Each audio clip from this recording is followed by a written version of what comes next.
নমস্কার বন্ধুরা, আমার নাম ডক্টর সঞ্চিতা চ্যাটার্জি। আমি একজন আয়ুর্বেদিক চিকিৎসক। আজকে আমাদের আলোচনার বিষয় হচ্ছে প্রেগন্যান্সিতে কি ধরনের ফল খাওয়া যাবে না। প্রথমত বলি যে প্রেগন্যান্সিতে ওয়েল ব্যালেন্স ডায়েট খেতে বলা হয়, অর্থাৎ সঠিক পরিমাণে carbohydrate, protein, fat, vitamin, minerals এগুলো যাতে সঠিক পরিমাণে থাকে সেইভাবেই খেতে বলা হয়, এবং তার মধ্যে ফল একটা অত্যন্ত গুরুত্বপূর্ণ উপাদান। কিন্তু কিছু কিছু ফল প্রেগন্যান্সিতে খাওয়া উচিত নয়। কি কি ফল খাওয়া উচিত নয় এবং কেন খাওয়া উচিত নয় সেটা আমি বলে দিচ্ছি। প্রথমত বলবো কাঁচা পেঁপে, যদিও এটা সবজির মধ্যে পড়ে। কাঁচা পেঁপের মধ্যে ল্যাটেক্স রয়েছে, যেটা আমাদের ইউটেরাইন কন্ট্রাকশনের ক্ষেত্রে সাহায্য করে, ইউটেরাইন কন্ট্রাকশন করায়, এবং এটা আমাদের প্রিম্যাচিওর লেবারকে এটা স্টিমুলেট করে, অথবা মিসক্যারেজ হতে পারে। অর্থাৎ একটা বাচ্চা যখন জন্মায়, যে সময় জন্মায় তার নির্ধারিত সময়ের আগে বাচ্চাটার জন্ম হয়ে যেতে পারে, অথবা মিসক্যারেজ হয়ে যাবার একটা সম্ভাবনা রয়েছে। সেই জন্য কাঁচা পেঁপেকে প্রেগনেন্ট অবস্থায় খেতে বারণ করা হয়। তবে যদি আপনার খাবার খুব ইচ্ছা থাকে, তো তাহলে সেক্ষেত্রে, অর্থাৎ কোনো প্রেগনেন্ট মহিলার যদি খাবার খুব ইচ্ছা থাকে, তো তাহলে সেক্ষেত্রে সে পাকা পেঁপে খেতে পারে, কিন্তু লক্ষ্য রাখতে হবে পেঁপেটা যাতে সম্পূর্ণভাবে অরেঞ্জ কালারের হয়ে যায়, এবং অবশ্যই ডক্টরের পরামর্শ অনুযায়ী সেই পেঁপেটা আপনি খেয়ে দেখতে পারেন। এরপরে বলবো আনারস। আনারস এমনিতেই একটা সুস্বাদু ফল, কিন্তু এটা যদি অতিরিক্ত পরিমাণে খায়, তো তাহলে সেক্ষেত্রে কি হয়, এর মধ্যে ব্রোমেলিন নামক এক ধরনের এনজাইম রয়েছে, যেটা আমাদের সার্ভিক্সকে, একজন প্রেগনেন্ট মহিলার সার্ভিক্সটাকে সফটেন করে দেয়, এবং সেই সাথে সাথে এক্ষেত্রে কি হয়, আর্লি লেবারকে স্টিমুলেট করে। সেই জন্য আনারস কখনোই প্রেগনেন্ট অবস্থায় খাওয়া যাবে না। এরপরে যেটা বলবো সেটা হচ্ছে যে গ্রেপস, অর্থাৎ আঙ্গুর।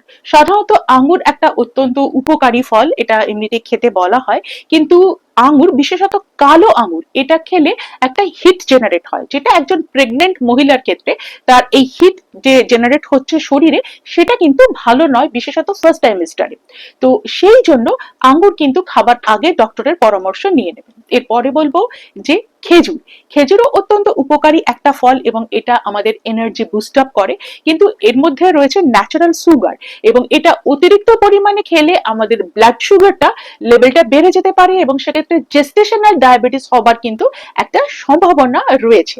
এবং যাদের ব্লাড সুগার এমনিতেই বেশি, কোনো প্রেগনেন্ট মহিলার, তাদের কিন্তু এই খেজুর খাওয়া যাবে না। এরপরে বলবো ক্যান ফুড। যে সমস্ত ফলগুলো ক্যানে করে আসে, দেখুন এগুলোর মধ্যে অতিরিক্ত সুগার বা প্রিজারভেটিভ মেশানো থাকে, বা যেগুলো ড্রাই ফ্রুট সেগুলোর ক্ষেত্রেও এটা অতিরিক্ত সুগার থাকে এর মধ্যে। তো তার ফলে এই ধরনের যে ফলগুলো যখন আপনি খাচ্ছেন, তখন কি হয়, এটা ওয়েট গেইন হতে পারে, এবং সেই সাথে সাথে ডাইজেস্টিভ প্রবলেম হতে পারে। এটা মডারেটলি খেতে পারেন, অবশ্যই ডক্টরের পরামর্শ অনুযায়ী।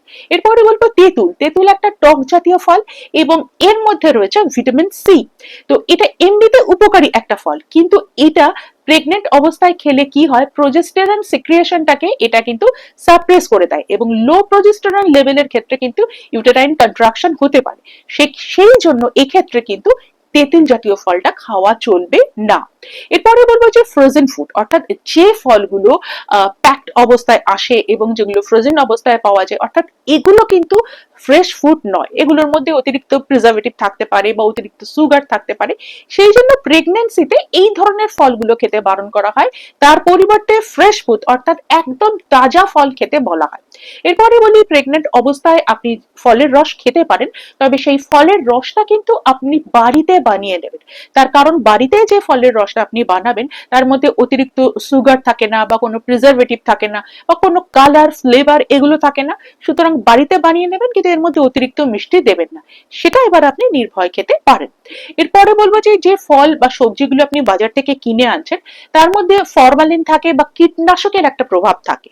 তো সুতরাং সেগুলোকে এনে 1 গ্লাস জলে 1 চামচ নুন, এইভাবে একটা সল্ট সলিউশন তৈরি করে তাতে 15-20 মিনিট আপনি এটাকে ভিজিয়ে রাখতে পারেন, অথবা ভিনিগারের একটা সলিউশন তৈরি করে 1:4 রেশিওতে, তাতেও আপনি 15-20 মিনিট সেই ফল বা সবজিটাকে ভিজিয়ে রাখবেন। তারপরে সেটাকে রানিং ওয়াটারে ভালোভাবে ধুয়ে তারপরে সেটাকে কিন্তু আপনি খেতে পারেন, অথবা সবজিগুলোকে একটু ভাপিয়ে জলটা ফেলে দেবেন। তারপরে যদি খান, তাহলে এর মধ্যে কীটনাশকের যে প্রভাবটা সেটা কিন্তু আর থাকে না, তখন আপনি এটাকে নির্ভয় খেতে পারেন। তাহলে বন্ধুরা দেখলেন তো যে গর্ভাবস্থায় যে ফল কিছু কিছু ফল খাওয়া যায় না, এটা ছাড়া অন্যান্য ফলগুলো আপনি কিন্তু খেতে পারেন। তবে যে কোনো খাবার গর্ভাবস্থায় খাবার আগে একবার আপনি যে ডক্টরকে দেখাচ্ছেন তার পরামর্শ নিয়ে নেবেন, সেই অনুযায়ী খাবেন। তাহলে বন্ধুরা আজ এই অবধি, ভালো থাকবেন, সুস্থ থাকবেন, নমস্কার।